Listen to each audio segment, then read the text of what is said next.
Muy buenas y bendiciones para todos los chicos, todo su futuro técnico, todo su futuro empresario. eh. Bueno, vamos a ver lo que son la parte de refrigeración. Vamos a ver la parte de refrigeración, la básica. También vamos a incluir la mecánica también, mecánica general. Pero en este caso, primero vamos a hablar de lo que es refrigeración. Es de ver como el básico. El básico. Los temas que vamos a ver son los siguientes. El objetivo, recuerda una cosa, que el objetivo de este curso es cuando tú termines, ya tú seas un técnico cualificado, un técnico que, que pueda, un técnico que va a empezar a trabajar, a ganar dinero en esta área. Eh, Recuerda que tiene que ser responsable, de un técnico responsable. eh. Así que vamos, sin más preámbulo, vamos avanzando. Vamos avanzando con este curso que es un poquito largo. Vamos, bueno, aquí está la introducción. En este manual se ha realizado pensando en las personas que desean ingresar, o sea, las personas que quieren ser empresarios, no empleados, eh, porque yo nunca he visto un empleado rico, eso es, al menos que sea muy bien pagado, ¿verdad? Pero la refrigeración paga muy bien cuando tú estás en esos países, eh, no aquí en nuestro país, la República Dominicana, solamente si tú trabajas independiente. Entonces, bueno, lo que son los conceptos básicos, la refrigeración.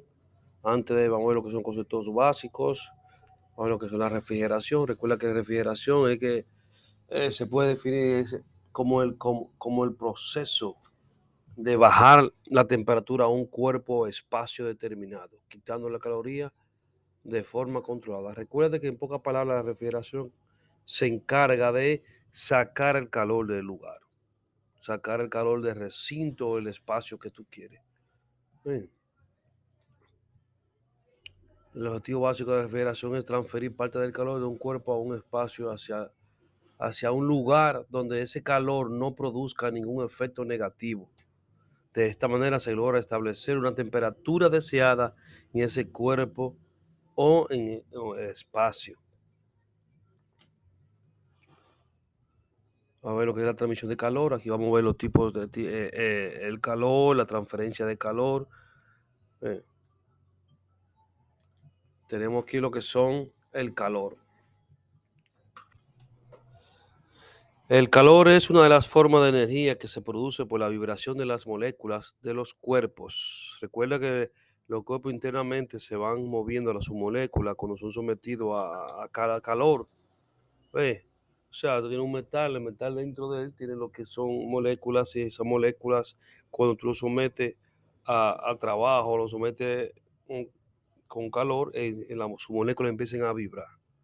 La producción de calor es el resultado de la aplicación de una fuerza a un cuerpo, y la energía consumida se transforma en energía que actúa en el interior del cuerpo, aumentando su velocidad y distancia molecular. Su unidad es la caloría.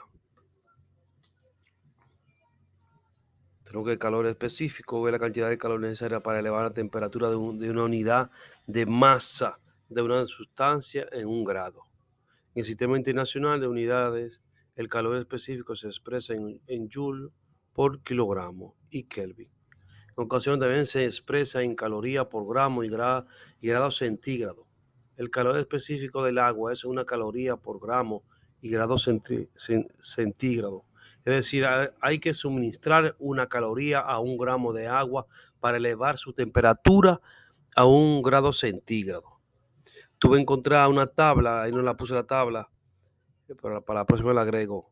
Me encontré una tabla del cual tuve que encontrar diferentes valores específicos que van a tener ella. Metal y así sucesivamente. Los tipos de metal y eso. Pero tú tienes que recordándote que el calor se transfiere siempre de la parte más elevada, la temperatura más alta a la temperatura más baja.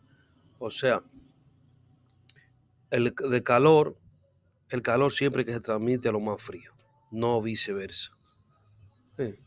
Pero también se transfiere de tres formas, que son por conducción, que es por convección y por radiación. Vamos a ver cada una de ellas. Pero según la imagen que tú ves ahí, tú te das cuenta cuando tú sometes por conducción, tú sometes un metal a una temperatura, recuérdate que su molécula empieza a vibrar, ¿verdad? Y empieza poco a poco a calentarse hasta que no puede agarrarlo, ¿verdad que sí? Pero tenemos por convección, que es lo que vamos a ver en la refrigeración, por un gas y en este caso por radiación. La radiación, ya ustedes saben cómo es, que el sol la va radiando. Lo podemos recibir aquí sin poder verlo. Vamos a ver más adelante eso. Conducción es la transferencia por conducción, es la transmisión de calor desde un punto con una determinada temperatura hasta otro de menor temperatura, que puede ser dentro de un mismo cuerpo. Recuerda que, como dije anteriormente, que de un punto menor, pues, por ejemplo, la transmisión de calor desde un punto con una determinada temperatura hasta otro de menor temperatura. Recuerda que siempre se va a transferir la parte más caliente, o sea, la temperatura más alta, sea la que se va a transferir. La velocidad de conducción de calor depende del material utilizado como conductor. Los metales son buenos conductores de calor y uno de los mejores y más utilizados es el cobre. Otros materiales tales como el poliuretano, la lana de vidrio, el corcho son utilizados como aislantes térmicos. O sea que ya ustedes saben que también tenemos que son aislantes. Claro está que ellos tienen su factor. Hay una tabla también para tú determinar también el factor de temperatura de cada uno de ellos. Tenemos que eso, la radiación es la temperatura de calor que se da sin la necesidad de un cuerpo o agente conductor. En este caso no necesitamos metal, no necesitamos que se une con nada. En este caso lo recibimos. Ya sea que estamos suministrando calor a un espacio o a un cuerpo. En este caso podemos poner el ejemplo del sol, de la tierra, ¿verdad? Es la transferencia de calor que se da sin la necesidad de un cuerpo o agente conductor. El calor se transmite por medio de ondas o rayos que son capaces de atravesar espacios vacíos y el alcance de ellos depende de la potencia de la fuente calorífica. El acabado o el color de la superficie de los materiales es de suma importancia para los efectos de la radiación. Si la superficie es lisa y el color es claro, o mejor aún es reflectivo, los rayos de calor, al igual que los de la luz, son reflejados. Si la superficie tiene rugosidades y es de color oscuro, sobre todo negro, los rayos caloríficos son absorbidos. Ya tú sabes, cuando tú te pones un color oscuro, ¿verdad? Y sale, no sé yo, sale a pasear, tú vas a sentir calor, el calor va a ser más fuerte porque es lo que hace, absorbe el calor. Sin embargo, cuando tiene color claro, ¿qué sucede? Ese color claro es diferente, irradia el calor, no, es diferente. Sí, es liso, ¿verdad que sí?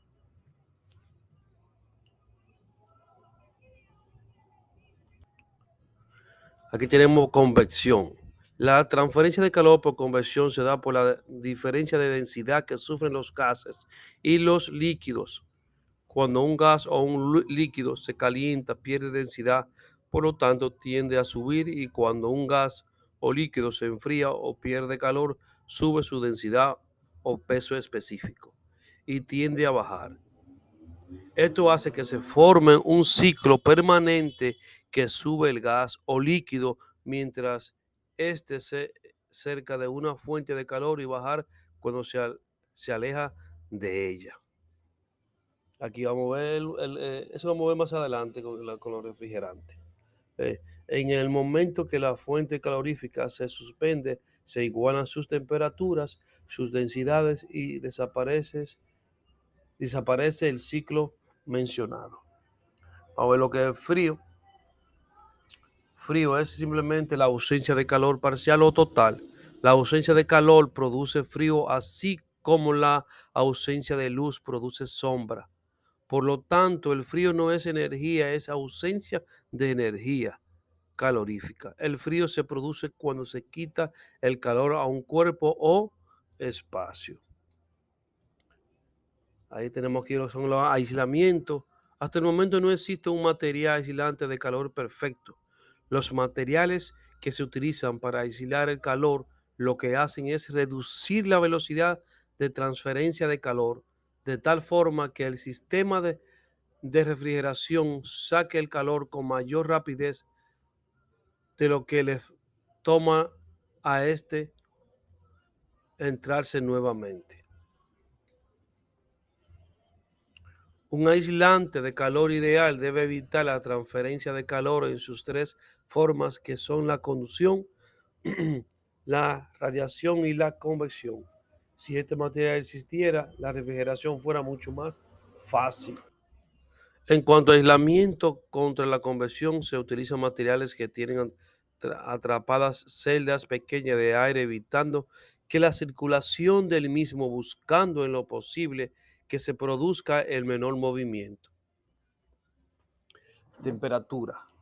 Se puede definir como el grado de calor que con respecto a un cero arbitrario dado por una de las escalas de temperatura.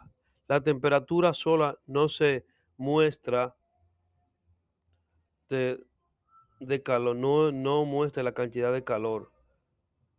Oye, no se ve aquí. Bueno,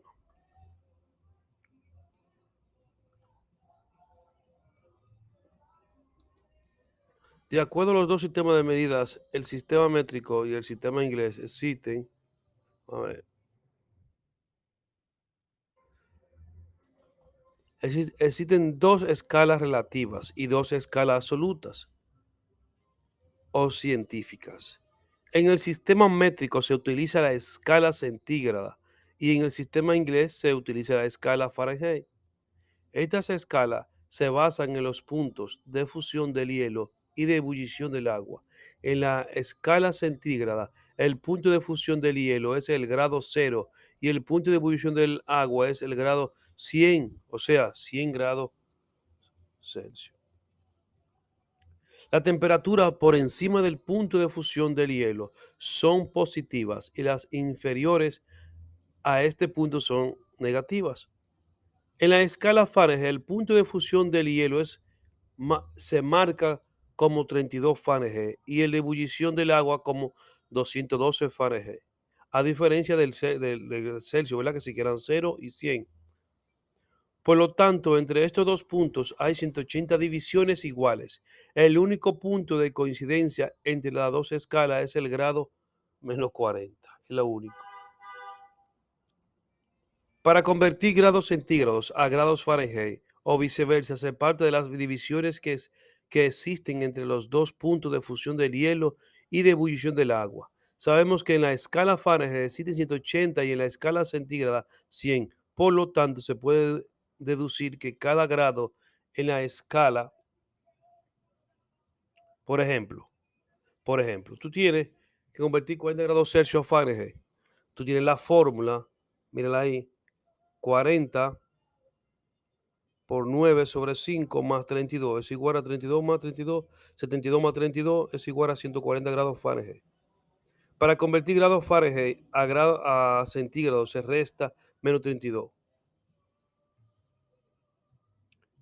-32 grados Fahrenheit y este resultado se multiplica por 5 sobre 9.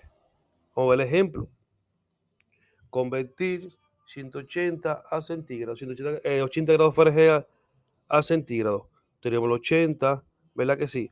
Multiplicamos, le restamos 32 por 5 sobre 9. Entonces, ¿qué hacemos en este caso? Restamos el 80 menos 32, nos da 48 multiplicado por 5, lo dividimos por 9, nos da 26 grados Celsius. En las escalas absolutas son la escala Kelvin y la escala Rankine.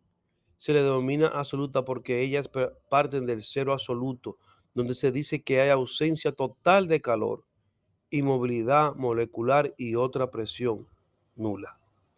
La escala Kelvin corresponde al sistema métrico, donde el punto de fusión del hielo se marca con 233 Kelvin y el punto de ebullición del agua con 373 Kelvin y el cero absoluto es igual a 273 grados Celsius, menos 273 grados Celsius. Para convertir grados Kelvin a grados centígrados, cuando son temperaturas positivas, simplemente se suman los grados centígrados. Miren ahí la fórmula.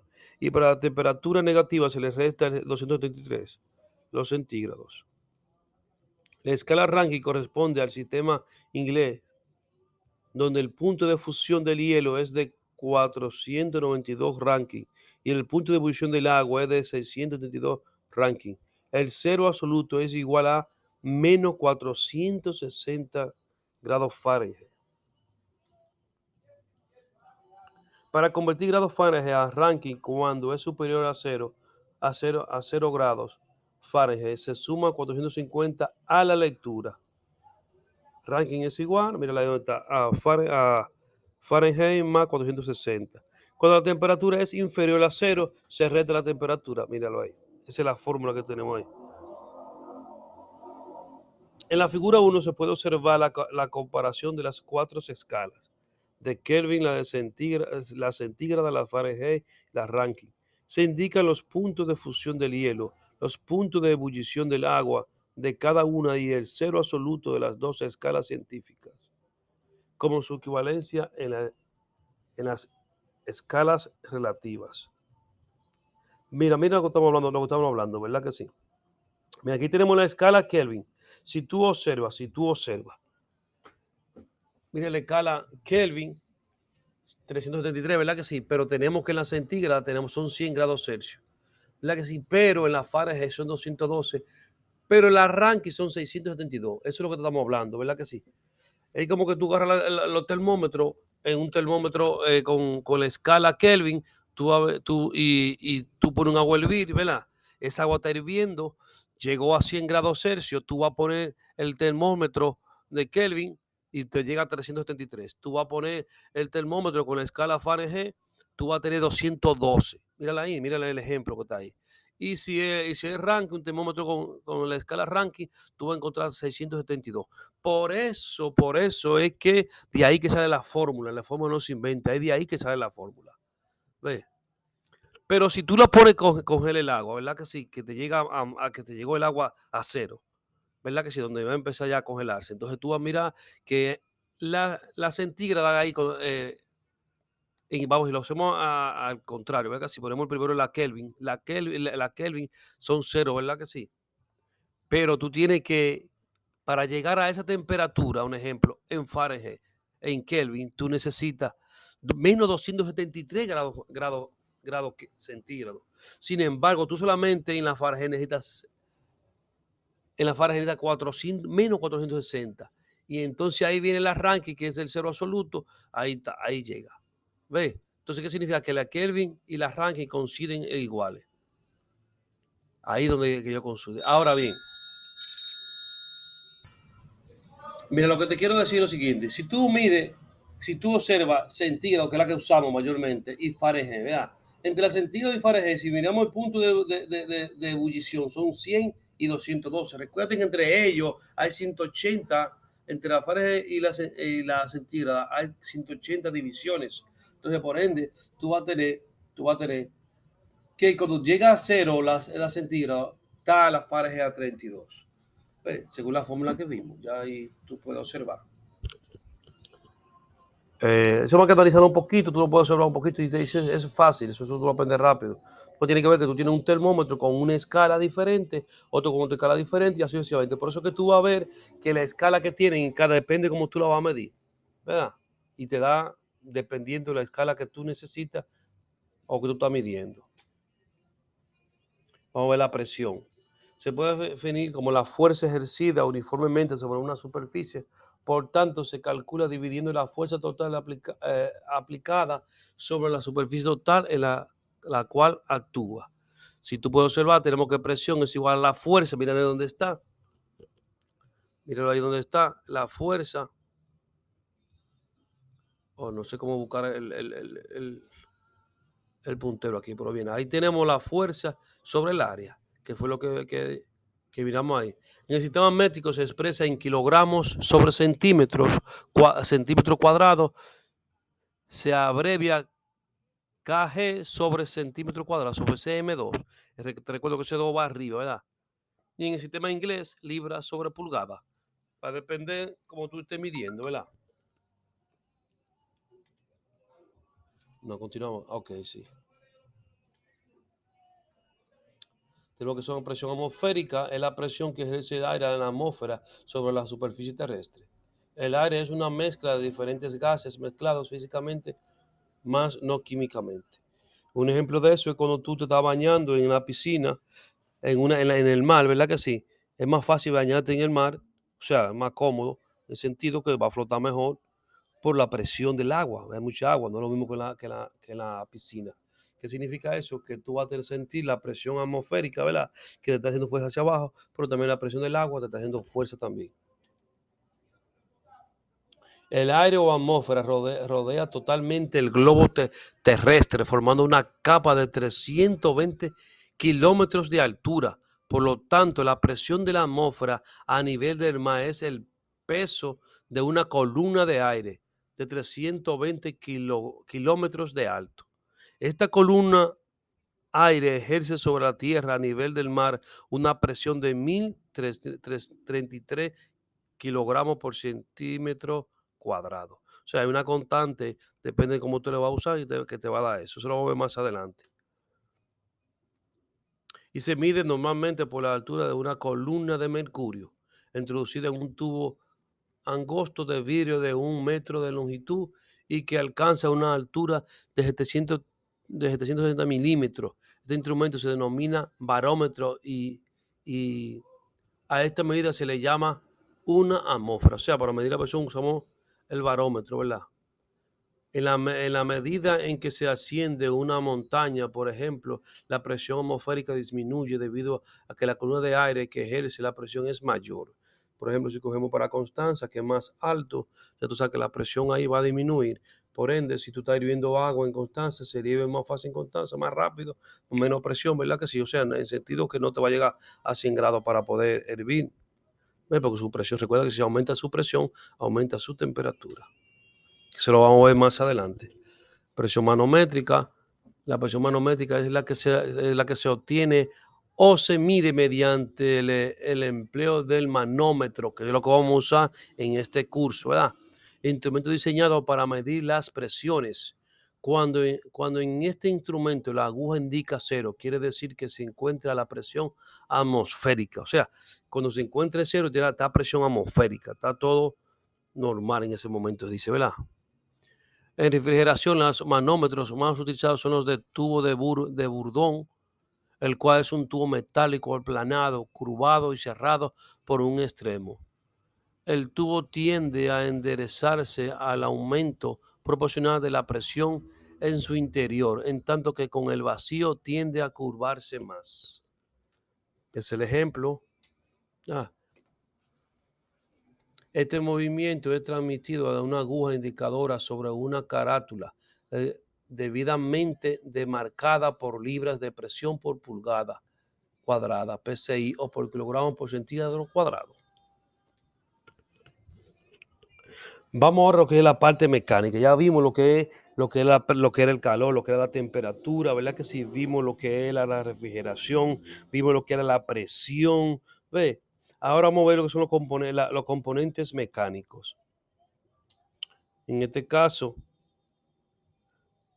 en refrigeración doméstica puede ser empleado equipo de funciones tanto por el sistema de compresión como por el sistema de absorción, los que difieren fundamentalmente en sus procesos de funcionamiento. En este manual o este curso nos ocuparemos únicamente del sistema de compresión. Los equipos del sistema de compresión pueden ser de tipo denominado abierto, es los que el compresor se haya separado del motor que lo acciona, eh, o del denominado hermético, sellado o blindado, en los cuales el motor está directamente acoplado al compresor y ambos se hallan encerrados dentro de un blindaje de acero, formado una unidad cerrada. Eso lo vamos a ver en los tipos de compresores. Aquí tenemos lo que es el sistema mecánico de refrigeración. Te recuerdo que es básico, todo ya hace parte desde aquí. Los aire acondicionados, los chiles, lo que son los cuartos fríos, todo parte de aquí. La máquina de hielo, la máquina de helado, todo ya es el principio. Lo que pasa es que ya se va a tener lo que son adicionales, o sea, cosas que tú le pones, después accesorios, ¿verdad? Para protección, ¿verdad? Entonces, aquí vamos a ver lo que es una parte de una nevera, está enumerado por parte, tenemos que número uno ponemos aquí como que el compresor, ¿verdad? El compresor, te recuerdo que es el que se encarga de absorber, ¿verdad? Absorbe refrigerante, pero también lo absorbe de forma gaseosa y también lo comprime. Entonces, después que lo absorbe, ¿verdad? Que sí que hace comprimirlo. Al comprimirlo, ¿qué hace? Cuando tú comprimes un gas, ¿qué sucede con su molécula internamente? Se aumenta su presión y aumenta su temperatura, ¿verdad? Tenemos que el número 2 es el evaporador, ¿verdad? Que sí que es intercambio de calor, ¿verdad? Donde cuando tú introduces lo que tú quieres enfriar, entonces cede el calor a esa área, el compresor se encarga de sacarlo. Eso en realidad lo que hace. ¿Ve? Entonces tenemos que el número 3, dimos el número 2 es el condensador, el cual cede calor al medio ambiente. ¿Ve? El condensador es el que se encarga de convertirlo líquido, en el sentido porque se condensa. Tú sabes, cuando tú tienes algo que se está condensando, se vuelve líquido. Ahora ese líquido se queda en las paredes y de ahí cuando va acumulando, va bajando, ¿verdad? Que ahí llega lo que le llaman que al filtro. El número 6, aquí dimos que el número 5. A ver, el número tubo redondo, filtro. Aquí tenemos el número 6 como el filtro. Pasa por ahí, es el orden, en realidad ese es el orden. Te voy a decir los componentes que están ahí, por el orden te lo digo en un rato. Bien, entonces tenemos lo que son el tubo de retorno, que es el número 4, ¿verdad? Dice aquí tubo de retorno o ahí donde se me vuelve nuevamente el gas, pero de forma gaseosa. Y tenemos lo que es el pequeño, el número 5, dice ahí, que es el tubo capilar. eh. Entonces ahí tenemos el número 1, que es la unidad, que es el motocompresor. Ahí tenemos lo que es el evaporador, que es el número 3, el número 4, el número 2 es el condensador, el número 3 es el evaporador, el número 4 es el tubo de retorno, nosotros le decimos que es el de baja, eh, tubo de capilar, que es el más fino, que es el que comprime el tubo capilar y que el que reduce la presión y la temperatura del refrigerante. Pero recuérdate que eso en sí lo tiene el refrigerante, que tiene esa propiedad de que cuando tú lo sometes a la temperatura y bruscamente tú lo estrangulas, ¿verdad que sí? Llámese así, él se atomiza, él se atomiza, así como un spray, así mismo. Entonces tenemos lo que es el filtro secador, que se encarga de limpiarlo de si hay impureza y así sucesivamente. Ahora en orden yo te voy a decir cómo funciona el refrigerante, ¿verdad? Cómo funciona ese ciclo de refrigeración. Recuerda, como dije, primero cómo pasa el refrigerante, que sepa cómo va. Tú suministras el refrigerante, ¿verdad? Que sea el compresor, que tiene una válvula de servicio, esa negra que está por ahí es una válvula de servicio. Aquí tú vas a tener que comprime el refrigerante, ¿verdad? Al comprimirlo, lo manda por la línea de alta, le llamamos línea de alta, ¿verdad que sí? La línea de alta, la línea de alta, que es esta, que aquí no sé por qué no la pusieron línea de alta, pero mira la línea de alta, esa que va ahí, donde el refrigerante va a alta temperatura y a alta presión. Va por el condensador que se encarga de quitarle calor al refrigerante. ¿Cómo lo hace? A través y en este caso lo tira al medio ambiente, ese calor va al medio ambiente. Y ahí al transmitir el calor se evapora, empieza a condensarse, lo cual va llegando líquido aquí. El condensador se encarga de si hay impurezas, si el gas es no condensable, él se encarga de atraparlo ahí, ¿verdad? Pero ahí, ¿qué hace? Entonces automáticamente el filtro, el tubo capilar agarra, lo estrangula, va por toda esa línea, triangulado, y aquí la punta se atomiza. Entonces ahí donde tú sientes ese fresco, ahí donde tú sientes ese frío, gracias a que a la partícula química del refrigerante, que eso es lo que hace daño, lo que hacen daño al medio ambiente, ¿verdad? Que eso lo vamos a ver más adelante en los refrigerantes, pero en el tema de los refrigerantes. Vamos a pasar por los refrigerantes porque el refrigerante también tiene que estar incluido en el sistema. ¿Eh? Y de ahí retorna nuevamente de forma, pero cuando está en el evaporador se evapora, y evaporarse, ¿qué significa? Que baja líquido nuevamente al compresor, se mantiene el cíclico. Por eso le llamamos el ciclo de refrigeración, porque se repite constantemente. O sea, el principio con el final, el principio con el final constantemente. Bien. Los equipos blindados tienen el compresor en el motor eléctrico y acompañamiento completamente encerrado en una caja de acero cuyo interior, una vez conectados todos los componentes del equipo, queda herméticamente cerrado. Recuerdo que tenemos diferentes tipos de compresores. En este caso solamente vamos a hablar de lo que son los herméticos y lo que son los semiherméticos. Para este curso, el básico, vamos trabajando con el hermético. Eso lo vamos a ver más adelante. Mediante un sistema de que quedan alimentados muchas causas motivan fallas de funcionamiento, pues no hay transmisión por medio de correas, no hay prensa estopas, todas las conexiones van perfectamente soldadas, se logra una lubricación mucho más eficaz y su funcionamiento resulta prácticamente silencioso. Mira que te quiero mostrar algo.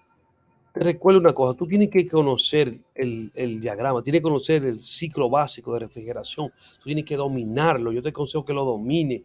¿Ves? Yo después voy a hacer un cursito del ciclo de refrigeración constantemente para que tú puedas, o sea, un video para que tú puedas verlo, para que tú puedas aprender, tú tienes que aprenderlo como tú sabes tu nombre.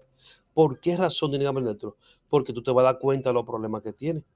Automáticamente un cliente te llama que tú tienes un área, vamos a poner una casa en la nevera, porque tú te damos decir una cosa, que todo el mundo tiene nevera, una y hay hasta dos neveras. Aire, ok, no todo el mundo lo tiene, pero la nevera todo el mundo tiene. Y créeme, una nevera cuesta más que un aire. Hay neveras que te cuestan 100,000 pesos y el aire que te vale son 30,000, 32,000 pesos. Mira aquí. Cuando tú dominas, cuando tú dominas lo que es el ciclo básico de refrigeración para todos los equipos, o sea, me refiero a un chile, me refiero a un cuarto frío, a una máquina de helado, una máquina de hielo. O sea, tú,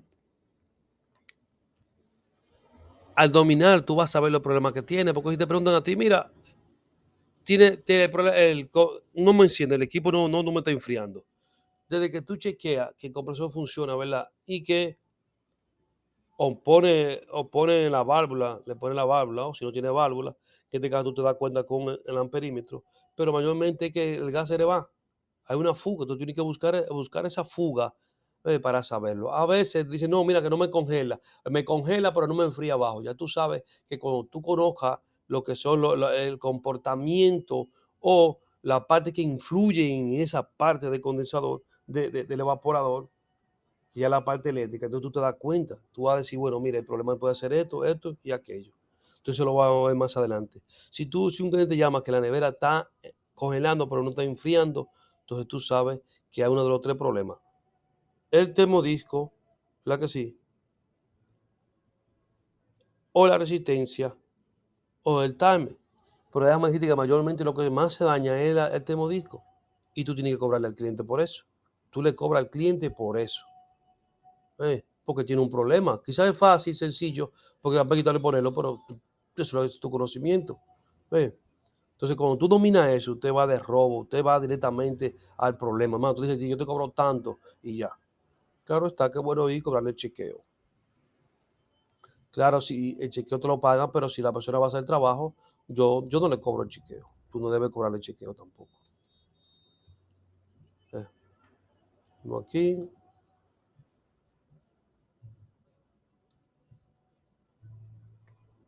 El equipo blindado se utiliza como restrictor un tubo de cobre de diámetro muy pequeño al que se le da el nombre de tubo capilar, que eso fue lo que vimos, ¿verdad que sí? Que constituye al mismo tiempo la línea líquida. el tubo capilar cumple la función de mantener la correcta diferencia de presión entre el lado de alta y el lado de baja. O sea, ahí que tú vas a encontrar el funcionamiento del lado de alta y de baja a través del tubo capilar. ¿Ves? El tubo capilar cumple la función de mantener la correcta diferencia de presión entre el lado de alta y el lado de baja, que fue el que te mencioné ahorita, ¿te acuerdas? Que era el del retorno y cuando sale del compresor. Vamos a ver más adelante. ¿Qué dice? La figura 22, permitiendo adquirir el mismo tiempo de la evaporación, la cantidad exactamente necesaria de líquido refrigerante. Los equipos del tipo abierto son muy poco utilizados en refrigeración doméstica, por lo tanto nos ocuparemos del estudio de los equipos tipo blindado o hermético. Recuerda que hablamos de eso, ¿verdad? Que si vamos a, en este caso nos interesa los blindados, eso lo vamos a ver ahora, eso lo vamos a ver hoy. Yo te voy a enseñar un compresor de eso. Pero tú puedes ver aquí, en el compresor tenemos la línea de baja y la línea de alta. Si tú observas, tenemos este lado, del lado izquierdo, a tu izquierda está, o sea, a mi izquierda, en el lado izquierdo está el evaporador y el otro está el condensador. Tú puedes observar, y en el medio, míralo ahí donde está el capilar. ¿Ves? Ahí está el capilar. Entonces, ese que se mantiene en funcionamiento de tanto de alta y de baja. ¿Ves? ¿Qué significa eso? Que si quitamos eso de ahí, no tenemos nada. Porque va a bajar normal. Recuerda que quien hace el trabajo en realidad es el refrigerante para que enfríe. Que el compresor, claro está, se encarga de succionarlo, de comprimirlo, de pulsarlo, pero aquí es refrigerante. El refrigerante en sí es que tiene sus propiedades, ¿ve? Químicamente, que cuando si usted observa el condensador, ¿verdad? Que si cuando pasa en la línea de alta presión, ¿verdad? Cuando pasa la de baja, ¿verdad? Que si tú entiendes, ¿ve? De alta presión, ¿verdad? Cuando pasa de baja presión a alta presión, así que hay que hacer el trabajo de baja presión, de alta presión a baja presión. Mira ahí cómo pasa, ¿ves? Entonces ahí se encarga de hacer el trabajo. El tubo capilar. Es muy importante. Vienen de diferentes diámetros, que eso lo vamos a ver también más adelante.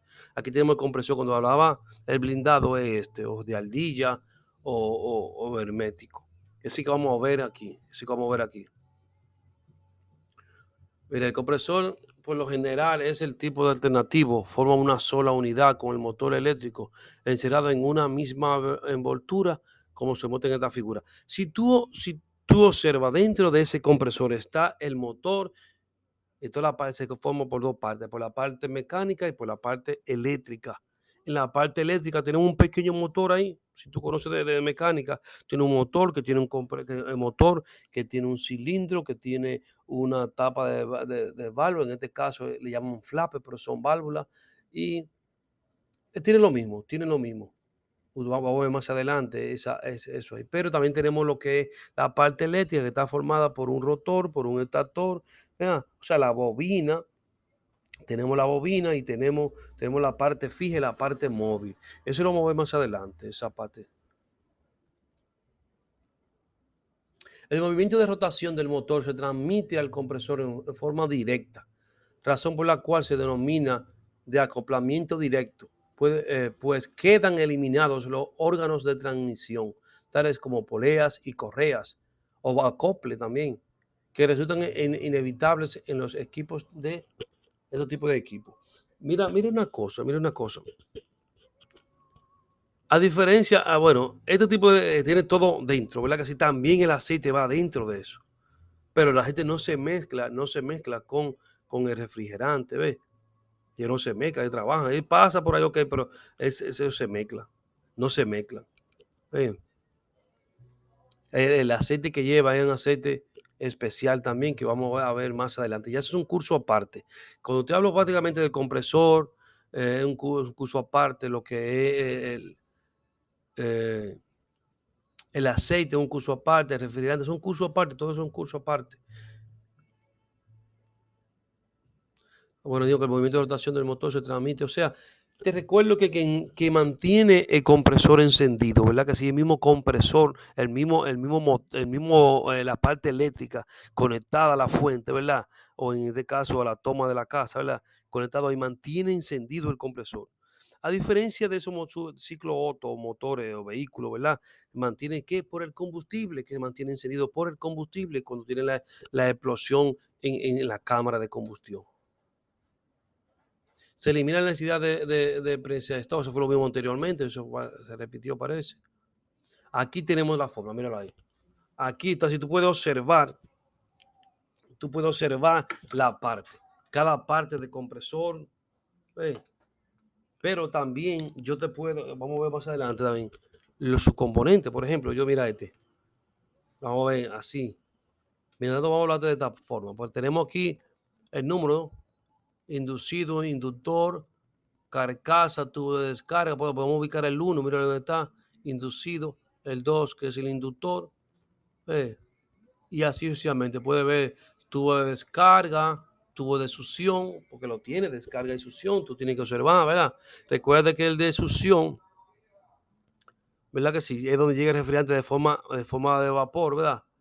Y donde entonces lo va a comprimir, y cuando lo comprime, ¿qué hace? Lo descarga, entonces viene a la descarga, y lo envía por el tubo de descarga, ¿verdad?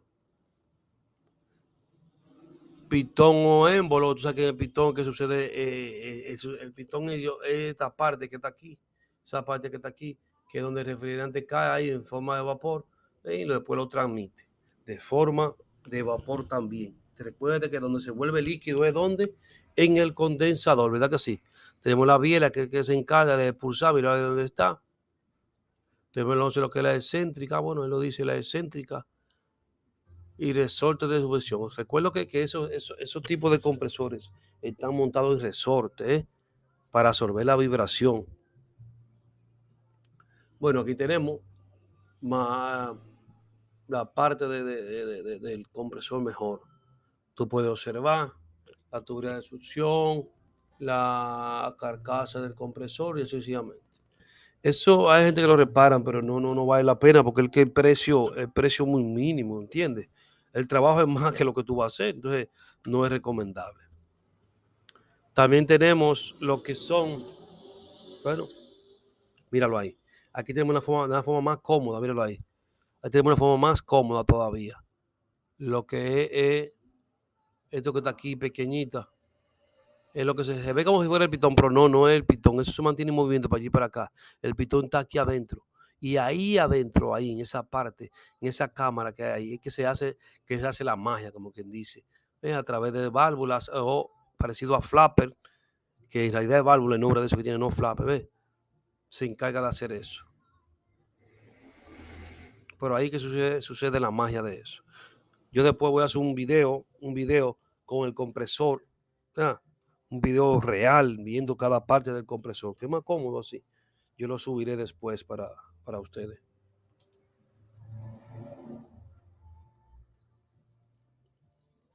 Bueno, ahí te está hablando de lo que es la parte de la excéntrica y esas cosas de la biela, eso tú lo ves tú más adelante. Eso ya, si como el motor y el compresor se hayan acoplado directamente, el compresor trabaja a la misma velocidad del motor.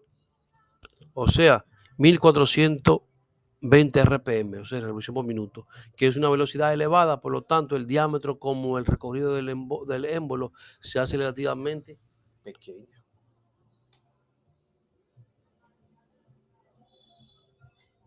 Bueno, como dije anteriormente, se soporta por resorte y toda la carcasa del acero que encierra la unidad está cuidadosamente balanceada por evitar la vibración del gabinete. Eso se mantiene ahí. En lo que se refiere a la lubricación permanente de todas las partes móviles del compresor, se asegura su buen resultado haciendo circular aceite lubricante bajo presión que se extrae de la parte interior de la carcasa que le sirve de depósito. Se lo vamos a ver más adelante esa parte. El gas a baja presión que se llena de la carcasa del compresor es arrastrado al interior del compresor a través de un silenciador en cada golpe de succión o carrera de aspiración del émbolo y se descarga también a través de otro silenciador durante el golpe de compresión o carrera de compresión del émbolo. Estos silenciadores están proyectados para amortiguar los ruidos del compresor, contribuyendo al funcionamiento silencioso que caracteriza esta clase de equipos.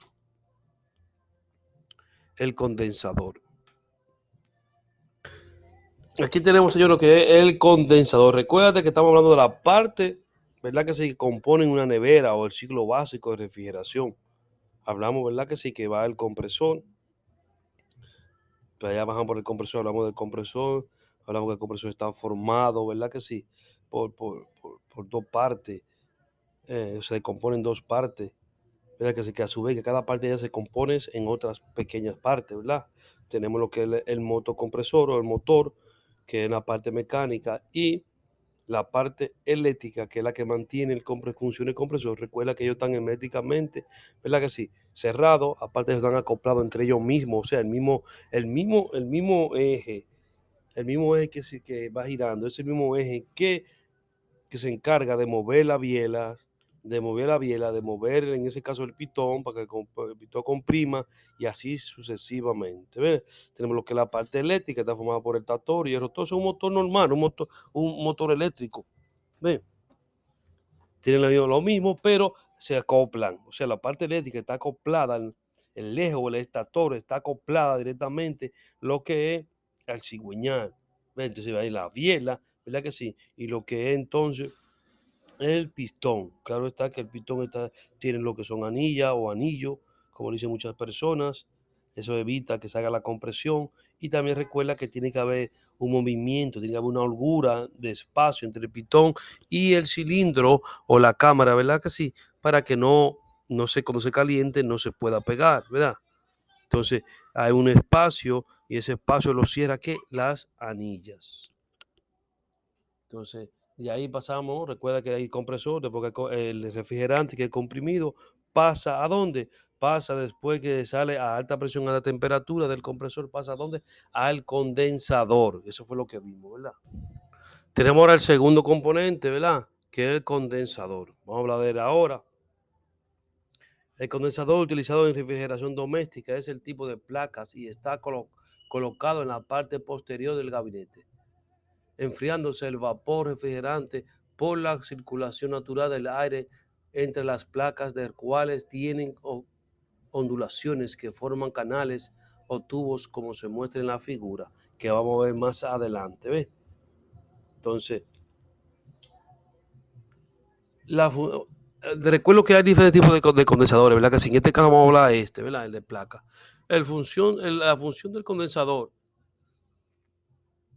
es transformar en su interior el gas refrigerante comprimido en el compresor, ¿verdad que sí? En líquido refrigerante. Recuerda que hablamos de eso.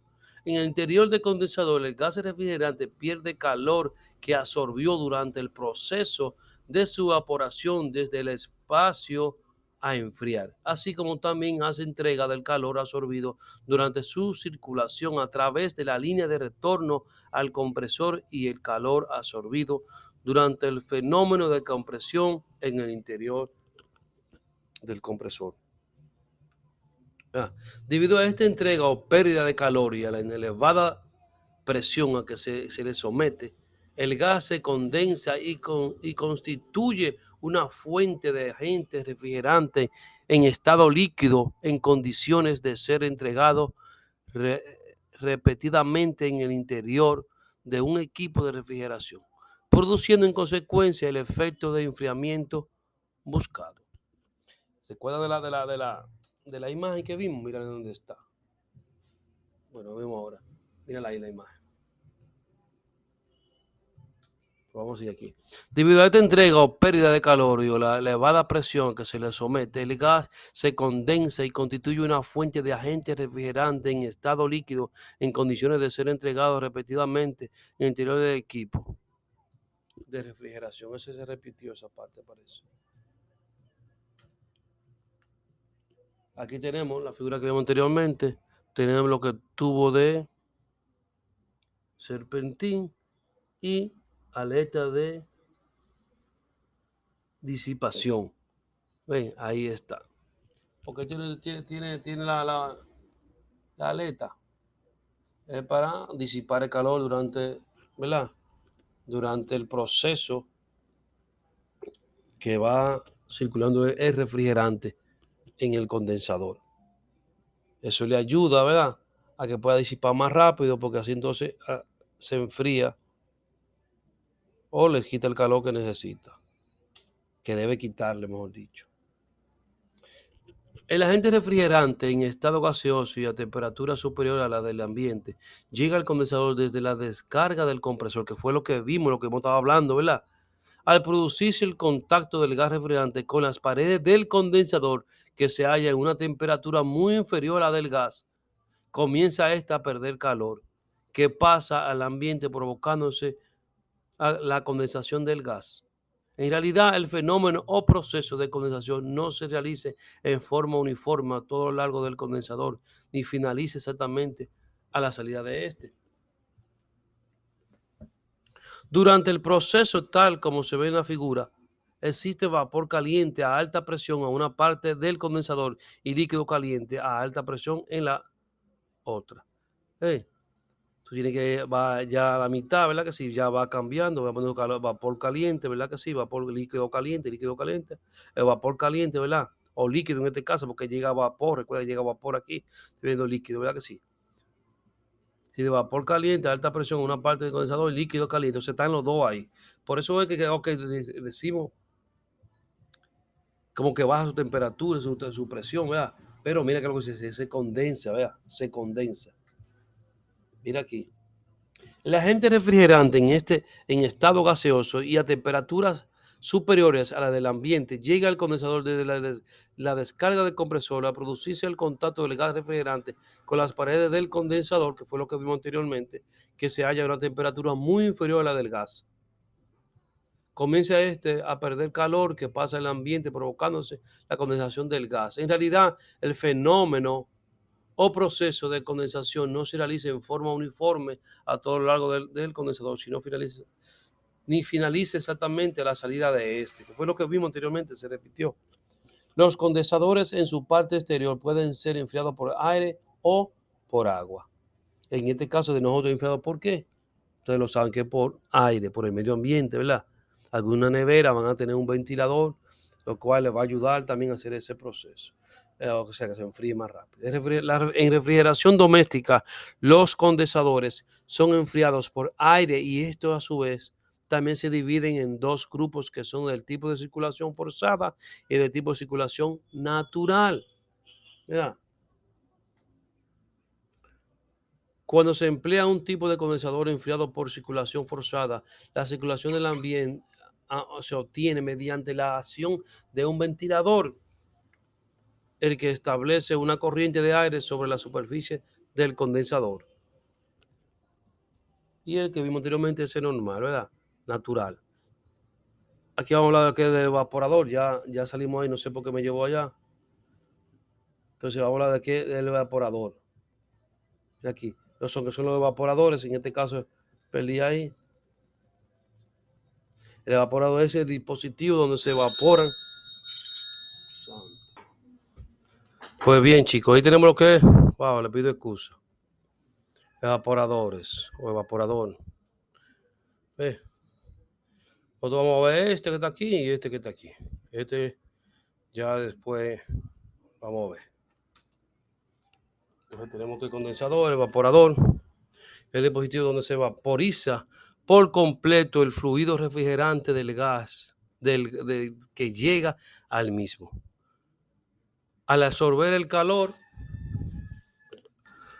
señores, excuse. El evaporador es el dispositivo donde se vaporiza por completo el fluido refrigerante que llega al mismo. Al absorber el calor del espacio circundante, que se debe refrigerar y mantener a una temperatura establecida, también se le denomina enfriador, debido al enfriamiento que produce vaporización. En algunos casos se le llama congelador. Cuando lo fabrica en forma de poder disponer de temperaturas muy bajas, capaces de congelar los alimentos y, y productos dispositivos en el recinto. Míralo ahí donde está.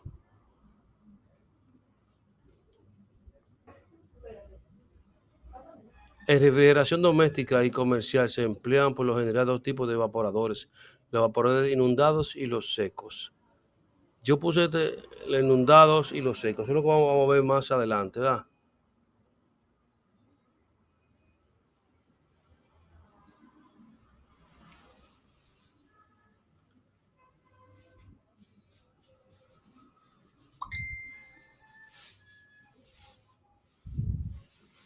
Eso lo vamos a ver más adelante, eso.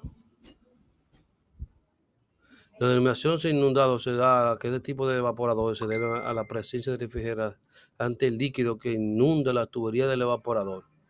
Estos evaporadores están dotados de flotadores en los dos lados de alta y baja presión, cuya función es la de regular la alineación líquida y el evaporador, la alimentación líquida del evaporador. Evaporador seco recibe la denominación de evaporador seco, el que tiene todo el espacio interno ocupado por refrigerante en estado gaseoso, ya sea en estado de vapor húmedo o de vapor saturado, sin que haya en su interior fluido refrigerante en estado líquido. Para lograr esto se emplea una válvula de expansión instalada en la entrada, eso lo vamos a ver más adelante, la entrada del líquido del evaporador, lo que al provocar la expansión produce una rápida evaporación del refrigerante que pierde en el evaporador en estado gaseoso, que permite, no sé, después de lo cual cumple su evaporación total en el interior de los tubos que componen el evaporador. Estado del refrigerante en el evaporador. En la figura, ahorita que adelante. En esta figura que está aquí, podemos ver el evaporador, ¿verdad? Podemos ver que una desusión, ¿verdad? Que la desusión, vapor sobrecalentado, vapor húmedo, vapor y líquido, ¿verdad? Líquido en ebullición, líquido y vapor, líquido a baja presión, restricción. Ah, no, aquí hay problema en esto, parece. Esta es la figura.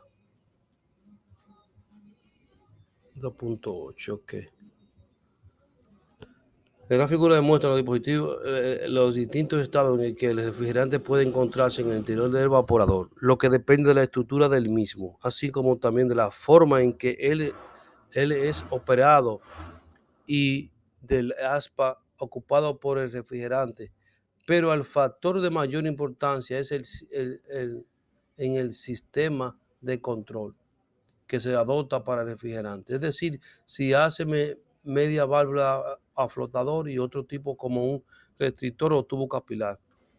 En realidad lo que nos va a importar a nosotros en este caso, en este estudio, es el capilar, el tubo capilar. Lo que es restrictor y lo que es la válvula de expansión no lo vamos a ver aquí. ¿Ves? Hacen el mismo trabajo, ¿verdad? Pero no es así. Ahora, hay neveras que son ya industriales, de esas de laboratorio, que sí usan válvula de expansión. Pero eso no lo vamos a ver ahora. Eso lo vamos a ver ya en este curso sí lo vamos a ver, ¿ves? Pero no en este momento.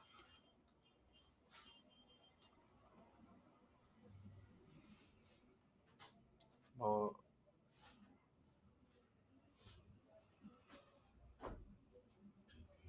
El preciso instante que el líquido refrigerante a alta presión pasa a través de la restricción al interior del evaporador que se encuentra a baja presión, el refrigerante se convierte, aun cuando no sea más por un instante, en líquido refrigerante a baja presión. Eso me está hablando ya es del condensador, esa parte ahí. A medida que sí, a medida que el refrigerante prosigue su trayectoria a través del evaporador, el estado líquido con burbujas de vapor, que fue lo que vimos anteriormente, a través del evaporador. El estado líquido con burbuja de vapor desaparece y se transforma en vapor con gotita de líquido, o sea, vapor húmedo, pasando a ser vapor saturado en el preciso instante en que las últimas gotas del refrigerante líquido se evapora, oportunidad en que todo se convierte en vapor seco, que fue lo que vimos anteriormente en el sistema.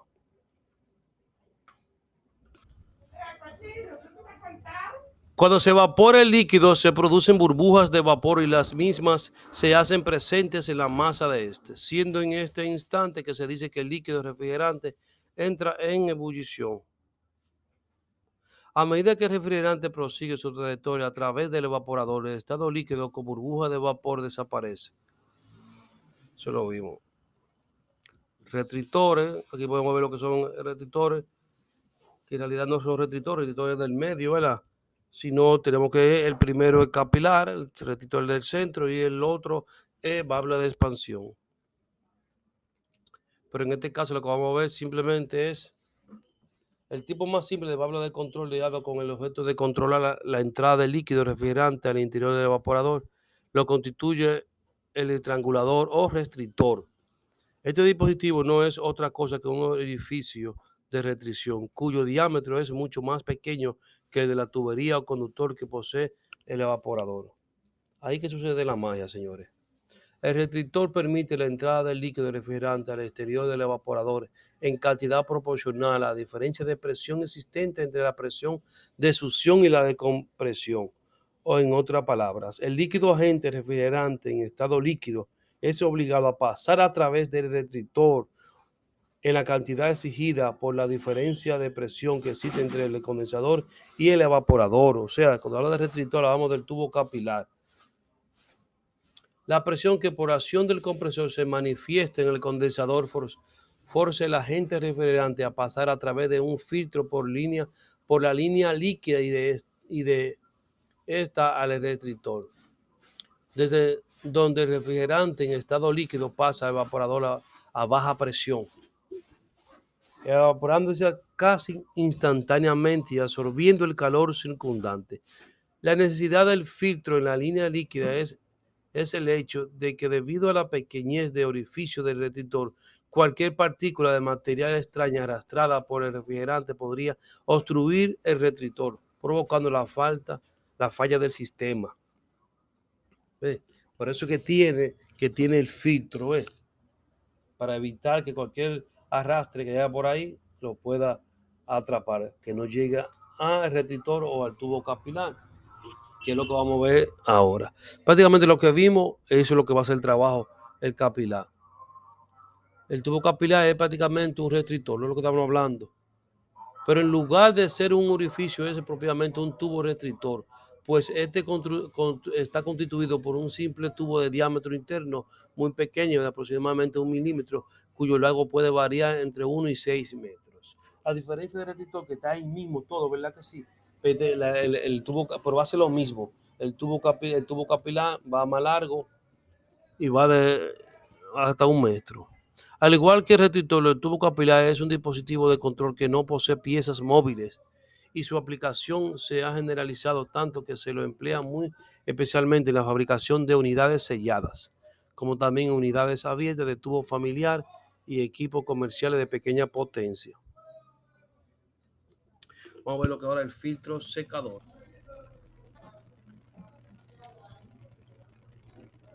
Como su nombre lo indica, este es un dispositivo que cumple dos funciones: filtrado, detener cualquier impureza que se haya introducido en el sistema, con el fin de evitar que el tubo capilar o restrictor sea obstruido, de ahí que su posición deba ser antes del restrictor.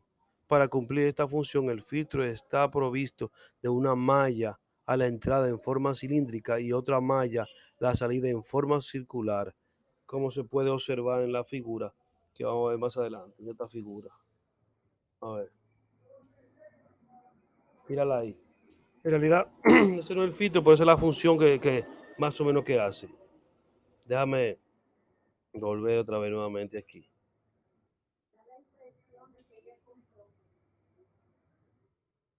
La otra función es de remover la humedad del sistema de refrigeración, su posición que es en la línea líquida, o sea, enseguida del condensador, hace que el material de secante actúe rápidamente absorbiendo la humedad que se haya quedado dentro del sistema, siempre y cuando la cantidad de humedad no sea superior a la que esta sustancia sea capaz de absorber.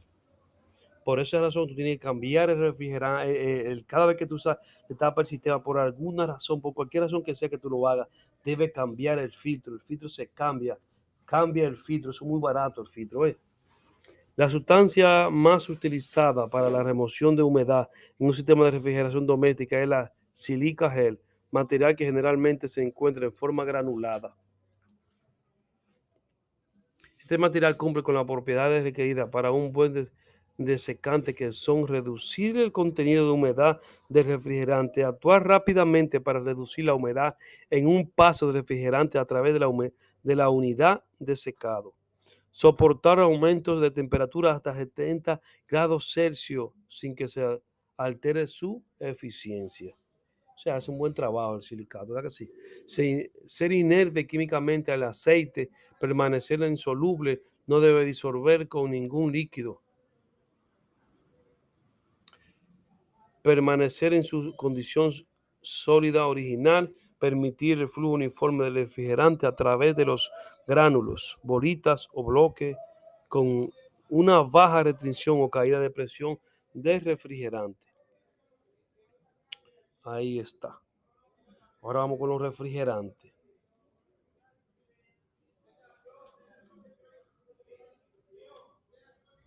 El calor se elimina dentro de un sistema de refrigeración por medio de un refrigerante.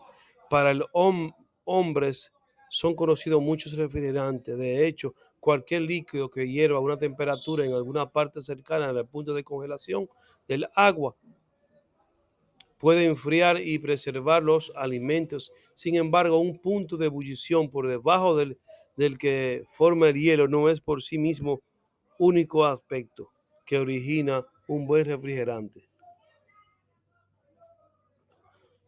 El refrigerante debe tener otras propiedades tales como la falta de toxicidad, además de no ser explosivo ni corrosivo.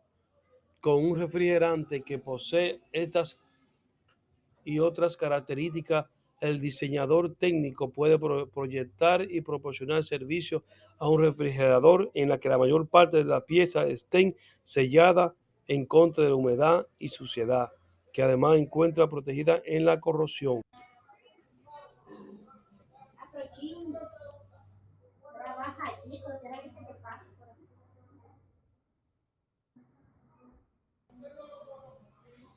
Bueno, al parecer, vamos a dejar hasta ahí. Ya vamos a dejar otros refrigerantes, ¿verdad que sí? Entonces, ya nos va a faltar son las herramientas como hablamos anteriormente, ¿verdad? Yo voy a hacer otro video con relación a eso, vamos a hablar de esto, vamos a mostrarle a un chico esto, ustedes van estudiando este curso, ¿verdad? Que yo les preparo el otro para que ustedes lo tengan ahí. Amén. Así que ustedes saben, más adelante yo haré los videos que hablamos, ¿verdad que sí? Del compresor, que ya es otro tema, lo que es el refrigerante, que es otro tema, eso lo vamos a hacer con Dios delante. Así que si te gustó el video, ya tú sabes, dedito arriba, vamos por 331, o sea que vamos aumentando, ¿verdad que sí? Suscriptores, vamos a llevarlo a 1000 a lo que va de este curso. ¿Que ustedes creen, chicos? Así que compártanlo, compartan ese curso, que hay información valiosa ahí. Y nada, nos vemos más adelante.